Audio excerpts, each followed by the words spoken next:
Jürgen, raske mäng täna Hiiul, 0-2 kaotus tuli vastu võtta. Anna lühike kommentaar. No, võrdne mäng, et Kaljula, ma arvan, andis eelise see, et nad lõid sellise värava kohe ja andis neile võimaluse omalt poolt siis kaitsvamalt mängida ja meie pidime hakkama jälle teistpidi nagu ründama ja ma arvan, et see selline värav nagu oli selline otsustav moment. Milles me täna alla jäime või üldiselt arvad, et mängisime täiesti võrdselt?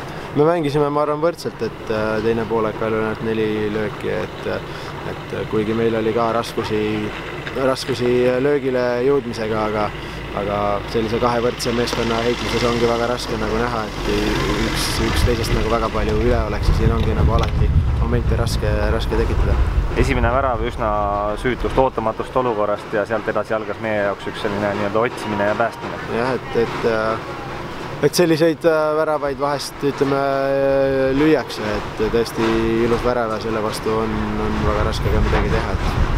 Pea püsti siit edasi ja laupäeval juba uus mäng. Ja laupäeval uus mäng. Olgu, aitäh!